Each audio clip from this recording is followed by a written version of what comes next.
Ah. Ah, finalement, c'est pas trop mal le confinement. Ça va me manquer après. Oh. Encore un message. Ah bah tiens, une question. Ah, ça va peut-être être le moment de faire une petite foire aux questions, tiens.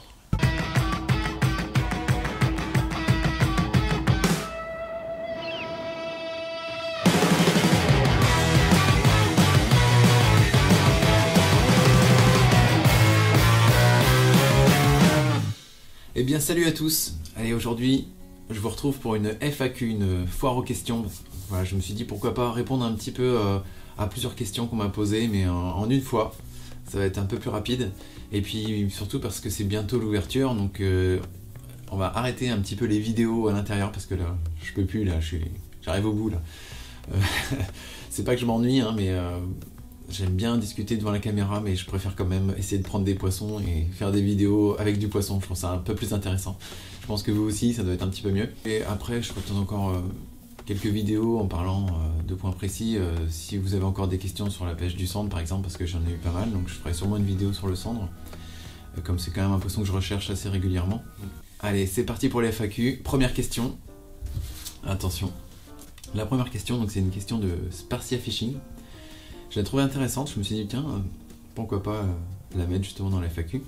Quelle est la première chose que tu observes quand tu arrives au bord de l'eau et prends-tu des infos avant d'y aller? Et effectivement, ouais, en tant que pêcheur, j'aime bien prendre des infos avant d'y aller, surtout que moi je pêche quand même beaucoup la basse Seine, donc c'est quand même, il y a l'influence des marées et puis qui va vraiment jouer sur le comportement des poissons. La première chose que je vais observer en arrivant au bord de la rivière, déjà la couleur de l'eau. Et puis, parce qu'en général, on adapte quand même les leurres en fonction de la couleur de l'eau. Et puis aussi le courant, parce qu'en basse Seine, il y a quand même pas mal de courant. Et suivant les marées, ça va quand même vraiment influencer la pêche. Et surtout les spots aussi où on va pêcher, parce que un spot qui va être bon à marée descendante, il va être vraiment complètement impêchable à marée montante. Donc ça, c'est quand même super intéressant à pêcher. La première fois, on est un peu dérouté, mais à force de le pêcher, c'est quand même génial. Puis il y a vraiment du poisson qui bouge. On est quand même dans une région qui est géniale pour la pêche, en Normandie. Là. Ouais, je dirais déjà la couleur de l'eau, le courant. Et puis voilà, s'il a plu la veille, tout ça, ça peut jouer aussi. Hein. Il y a quand même pas mal de paramètres qui influent sur la pêche déjà. Et puis oui, toujours voir déjà rien que pour mettre à l'eau. Avec le bateau, il y a des moments où il faut quand même surveiller la marée. Donc c'est important ouais, de se renseigner avant aussi du temps qu'il va faire. On n'a pas envie d'y aller s'il y a des orages ou si on va se prendre du vent à 80 km/h, c'est des choses comme ça. Une question de Carnator49. Que prévois-tu comme leurre pour le sandre? Et donc la question que j'avais aussi, c'était quels sont les leurres souples que tu utilises pour le brochet et pour la pêche en général? Ouais, donc les leurres que j'aime vraiment, que j'adore utiliser pour la pêche du sandre, ce sont les défines comme ça. Ça c'est vraiment des... Il y a pas mal de coloris suivant... Bon là j'ai pas tous les coloris, hein, mais c'est... Voilà, pour des eaux claires, des coloris plutôt naturels comme ça, des eaux un peu plus flashy, j'aime bien les... Ou alors plutôt à la tombée de la nuit, voilà, des coloris comme ça. Les pearl là, enfin c'est... Les coloris pailletés, j'adore aussi. C'est des leurres qui nagent au moindre courant, ça ondule tout seul, ça nage vraiment très facilement. Et ça fait pas une grosse vibration, donc j'aime bien aussi ça, c'est que ça fait des toutes petites vibrations. Et je pense que ça a un peu son effet aussi, le fait de ne pas avoir des grosses vibrations sur des poissons qui sont parfois éduqués. Je trouve que en tout cas ça marche bien chez nous, il n'y a vraiment pas photo là-dessus. Que ce soit en 5 pouces et 4 pouces, c'est vraiment les tailles que j'aime bien utiliser. Donc pour moi, le défine pour le sandre, de toute façon on le voit en général sur beaucoup de mes reports, c'est les défines que j'utilise. Les duckfins aussi, j'ai pêché un petit peu avec, j'ai eu moins de résultats. J'ai quand même fait du sandre avec, mais c'était moins flagrant. Après, il y a des journées où ça a mieux marché, par exemple vraiment pour un coloris.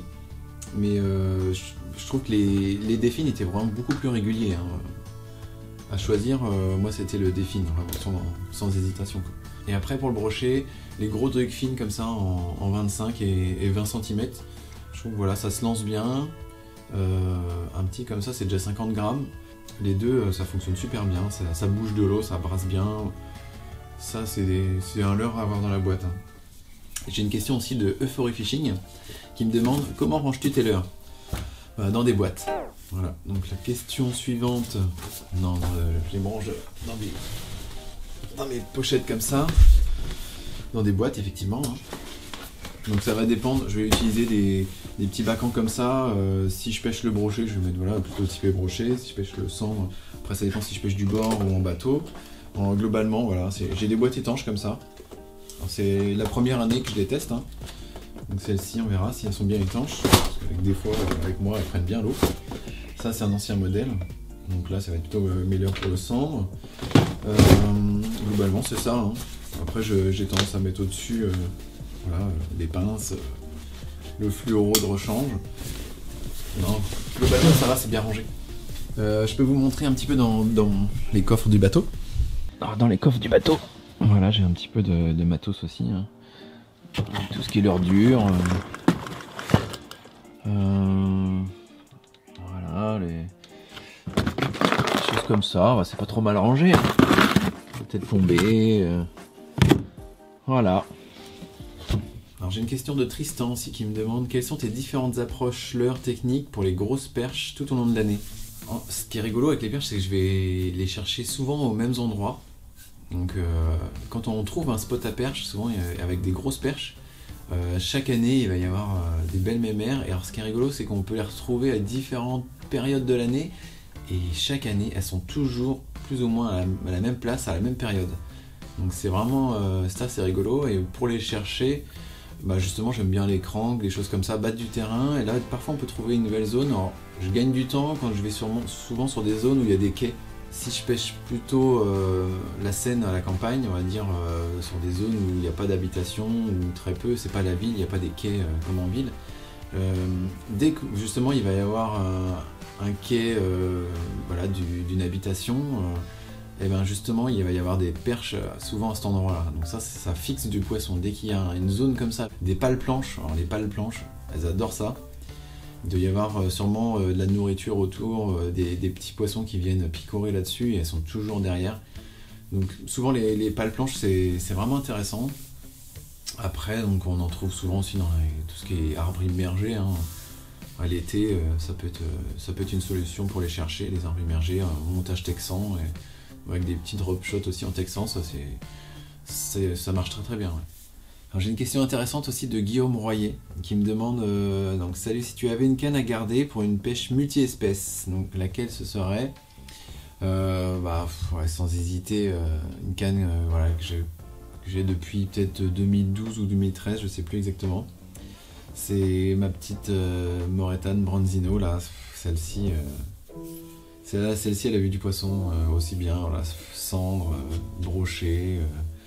Aspe, je sais pas, black bass, j'ai fait vraiment de tout avec cette canne, j'adore.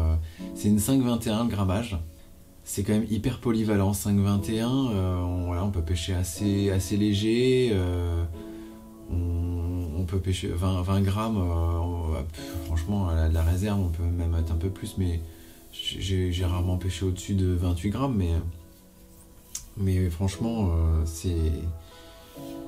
Rien que la sensibilité, c'est un truc de malade quand on pêche le cendre avec, à gratter, Et bon, je pêche beaucoup moins avec, parce que maintenant j'ai quand même d'autres cannes à tester depuis 1 an là, et... Alors je vais pas me plaindre, hein, mais c'est vrai que celle-ci, elle me manque un petit peu parfois, parce que c'était quand même un prix où j'avais rarement mis aussi cher dans un ensemble. Voilà, avec mon petit stis comme ça, là, je trouve que ça lui allait bien, et c'est une canne ouais, que j'adore. Tout simplement. Donc elle me manque un petit peu. J'ai une autre question de Sparcia Fishing qui me demande d'où t'est venue l'idée de faire des vidéos. Est-ce que ta chaîne est rattachée directement à la marque Daiwa ou c'est une chaîne perso? Alors l'idée de faire des vidéos, en fait c'est vrai que quand j'y repense, ça fait... j'ai toujours aimé ça, les vidéos, depuis que je suis gamin. Mon père avait un caméscope, j'adorais déjà filmer, faire des petits trucs rigolos. Je faisais pas de montage à l'époque, mais je m'amusais, j'adorais filmer avec, voilà, dans la nature. Voilà, je montais dans les arbres, j'arrivais à filmer des nids d'oiseaux, des trucs comme ça, je l'ai déjà fait. Mais après, moi c'est vrai qu'avec la passion de la pêche, bah voilà, il y a une dizaine d'années maintenant, je me suis mis à filmer là. Je sais pas, l'idée de faire des vidéos, voilà, c'était avant tout, voilà, moi je suis pas un accro à YouTube, je me sens pas un YouTuber comme certains à mettre des vidéos dans tous les sens. Moi j'aime bien qu'il y ait quand même un peu du contenu, c'est pour ça que j'ai du mal sur les vidéos à l'intérieur comme ça. Mais moi j'ai quand même des bons retours, j'ai des bons commentaires, donc je me dis que j'aurais peut-être dû le faire plus tôt finalement. Mais bon, après tout, ça s'est fait comme ça. Moi je préfère les vidéos avec du contenu, avec des poissons. Donc moi si la vidéo, j'ai plein de vidéos en fait que j'ai commencé, que j'ai abandonné. Je pourrais vous en montrer des tonnes où voilà, il y a une belle perche, il y a un beau cendre, et en fait la vidéo, je sais pas, elle a pas d'âme, elle a pas le truc qui fait que j'ai envie de la poster, quoi. Donc je suis un peu pénible là-dessus. Et donc je préfère attendre d'avoir du poisson et du contenu surtout, voilà. Après c'est ma façon de faire, hein. J'aime bien, voilà, avoir des choses à regarder dans la vidéo et que ça me tienne bien du début jusqu'à la fin, quoi. C'est plus ça, moi. Donc est-ce que la chaîne est rattachée à Daiwa? Non. Par contre, maintenant, sur leur chaîne Daiwa, ils ont récupéré mes vidéos aussi, où bah, voilà, ça fait un peu doublon, mais il y a possibilité de les voir sur leur chaîne à eux, et sur ma chaîne, où j'ai tendance à rajouter des choses en plus, voilà, pour avoir un petit peu une exclusivité. C'est moi qui ai pris l'initiative, quand ils m'ont proposé de devenir testeur pour la marque, de justement développer un peu plus finalement ma chaîne. Je me suis dit bah tiens, ça va être l'occasion de parler du matériel qu'on me donne à tester. Et finalement ça m'a ouvert un petit peu plus justement à parler du matériel que je faisais pas trop avant. Avant c'était que des images de poissons. Je me suis dit tiens, ça va permettre un petit peu de changer, et souvent on me pose des questions sur telle canne, et je pense que ça va être des vidéos à faire après, justement, je ciblais un modèle de canne, et puis voilà, partir en vidéo avec, et la filmer pour voir un peu, la tester vraiment en live finalement. Je pense que ça peut être une idée, ça, de filmer la canne, tel modèle pour tel type de pêche, et puis voir un petit peu ce que ça donne sur le terrain, comme ça, avec le ressenti. Et puis moi en général je suis vrai, je vais dire voilà les choses qui vont pas, les choses que j'aime bien. Après c'est vrai que c'est une marque, après Daiwa ils font quand même du matos assez sympa. Niveau moulinet et canne, je suis hyper satisfait. Donc là je suis en train de dériver un petit peu. Voilà pour cette petite FAQ, moi je commençais à partir un peu en délire là, dans des débats, donc on va s'arrêter là. Je pense qu'il y a déjà eu assez de questions et de réponses. Maintenant j'ai hâte de retrouver le bord de l'eau, et vous aussi, ça, à mon avis ça va commencer à titiller là. La semaine prochaine on va pouvoir commencer à tremper les leurres. Ça va faire du bien parce que là on commence à tous être comme ça là, ça va plus. Bon, allez, à plus au bord de l'eau avec une vraie vidéo, là, ce coup-ci une vraie vidéo de pêche, plein de poissons.